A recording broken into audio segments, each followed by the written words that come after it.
రాష్ట్ర ఉప ముఖ్యమంత్రి పవన్ కళ్యాణ్ గారు నటించిన హరిహర వీరమల్లు చిత్రంపై ముందస్తుగానే కొంతమంది తప్పుడు ప్రచారాలు చేస్తున్నారు. వీటన్నిటిని పటాపంచలు చేస్తూ ఈ చిత్రాన్ని విజయవంతం సైడ్ నడిపినటువంటి ప్రేక్షకులకు ముందుగా నా ధన్యవాదాలు తెలియజేస్తున్నాను.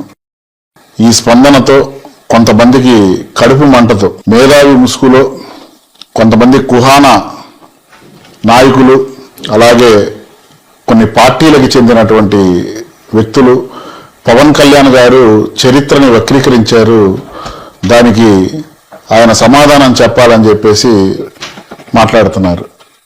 పవన్ కళ్యాణ్ గారు అలాగే సినిమా నిర్మాత దర్శకుడు ముందే చెప్పారు, ఇది ఒక చారిత్రాత్మక సత్యాలను ఆధారంగా తీసుకొని అల్లుకున్నటువంటి కల్పిత చిత్రం అని. హరిహర వీరమల్లు అనే వీరుడి పాత్రను సృష్టించారు ఈ చిత్రం ద్వారా. అంటే నాటి మనిషి గుండె మంటను చల్లార్చి అణగారిన వర్గాలకు అండగా నిలబడేటటువంటి ఒక వీరుని గాథ కల్పిత పాత్రలతో చేసినటువంటి చిత్రం మీద గాయి చేస్తున్నటువంటి వాళ్ళు మరి ఔరంగజేబు చేసినటువంటి ఆకృతాల మీద ఎందుకు మాట్లాడలేదో అర్థం కావట్లేదు. అంటే ఔరంగజేబు చరిత్ర వాళ్ళందరికీ అంత నచ్చిందా అని మేము అడుగుతున్నాం.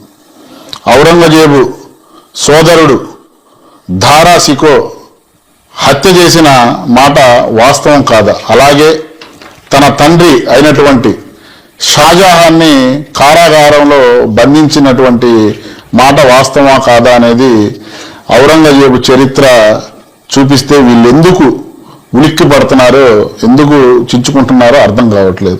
పవన్ కళ్యాణ్ గారు తాను తీసిన చిత్రంలో ప్రత్యేకంగా ఏ వర్గాన్ని కూడా ఇప్పటిదాకా కూడా ఈ చిత్రంలో కూడా టార్గెట్ చేసినటువంటి సందర్భాలు.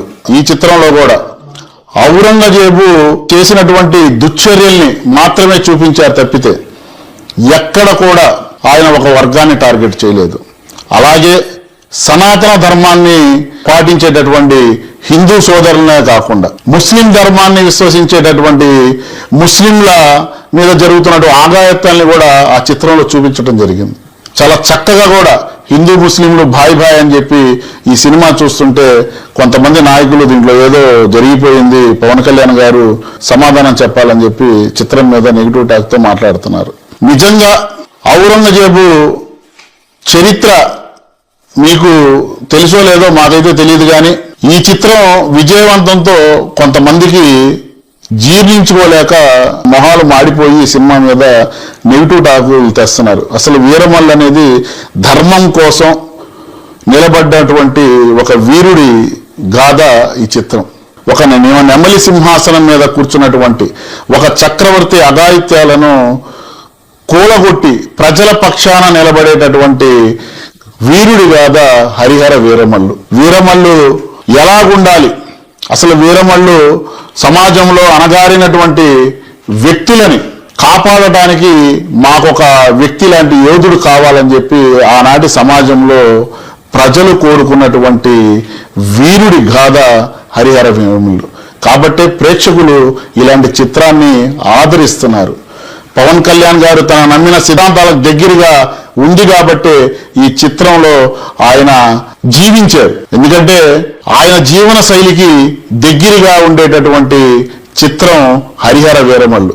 ఎందుకంటే జనసేన పార్టీ సిద్ధాంతాలు కూడా ప్రాంతీయతని విస్మరించని జాతీయవాదం, భాషల్ని గౌరవించేటటువంటి సాంప్రదాయం, మతాల ప్రస్తావన లేని రాజకీయం జనసేన పార్టీ సిద్ధాంతాల్లో ఉంది కాబట్టి పవన్ కళ్యాణ్ గారు ఒక చక్కటి చిత్రం తీసి ప్రేక్షకులకి అందించినటువంటి సందర్భం.